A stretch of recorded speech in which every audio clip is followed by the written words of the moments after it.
കർണാടകയിൽ പോലീസുകാരുടെ ജോലി സമ്മർദ്ദം കുറയ്ക്കാൻ നടപടിയുമായി സർക്കാർ. പോലീസുകാർക്ക് ജന്മദിനത്തിനും വിവാഹ വാർഷികത്തിനും അവധി നൽകാൻ DGP ഉത്തരവിറക്കി. മനേഷ് മൂർത്തി ചെന്നൈയിൽ നിന്ന് വിവരങ്ങളുമായി. മനേഷ്, സേനയിൽ സമ്മർദ്ദം കുറയ്ക്കാൻ വേണ്ടിയുള്ള പുതിയ നീക്കത്തിന്റെ ഭാഗമായിട്ടാണോ ഈ സർക്കുലർ?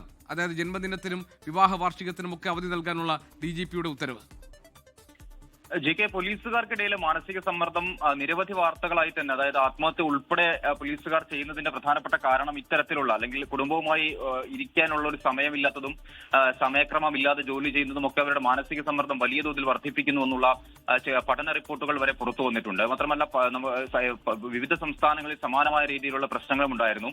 ഇതിനൊക്കെ മറികടക്കുക എന്നൊരു ലക്ഷ്യത്തോടു കൂടിയാണ് DGPയുടെ ഈ ഒരു ഉത്തരവ് കാണേണ്ടത്. ആ രീതിയിലാണ് ഇപ്പോൾ നിലവിൽ ഉത്തരവ് ഇറങ്ങിയിരിക്കുന്നത്. അതിൽ ജന്മദിനം, അത് പോലീസുകാരുടെ ജന്മദിനം, അതുപോലെ തന്നെ വിവാഹ വാർഷികം തുടങ്ങിയ വിശേഷ ദിവസങ്ങൾ വരുമ്പോൾ അവധി നൽകണം എന്നുള്ളതാണ് ഈ ഒരു നിർദ്ദേശത്തിൽ പറയുന്നത്. അത്തരത്തിൽ അവധി എടുത്ത് കുടുംബത്തോടൊപ്പമുള്ള ആഘോഷങ്ങൾ പോലീസുകാരുടെ സമ്മർദ്ദം കുറയ്ക്കും, ഡ്യൂട്ടിയിലെയും അല്ലെങ്കിൽ മറ്റ് പ്രശ്നങ്ങളിലുമൊക്കെയുള്ള സമ്മർദ്ദം കുറയ്ക്കും എന്നുള്ളതാണ് ഇപ്പോൾ DGPയുടെ ഒരു സർക്കുലർ കൃത്യമായി തന്നെ പറയുന്നത്.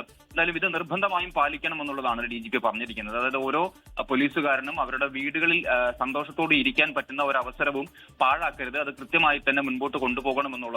ആദ്യഘട്ട ഉത്തരവ് എന്ന നിലയിൽ ജന്മദിനത്തിനും അതുപോലെ തന്നെ വിവാഹ വാർഷിക ദിനത്തിനും അവർക്ക് അവധി കൊടുക്കണം എന്നുള്ളതാണ് ഈ നിർദ്ദേശത്തിൽ പറയുന്നത്. JK, ശരി. മനേഷ് മൂർത്തിയാണ് വിവരങ്ങൾ നൽകിയത് ചെന്നൈയിൽ നിന്ന്. ലോകത്തെവിടെയായാലും ഏത് സമയത്തും 24 വാർത്തകളും ഓഗ്മെന്റഡ് റിയാലിറ്റി പാക്കേജുകളും എക്സ്പ്ലെയിനറുകളും വിശദമായി കാണാൻ ഞങ്ങളുടെ YouTube ചാനൽ നിങ്ങൾക്ക് സബ്സ്ക്രൈബ് ചെയ്യാം.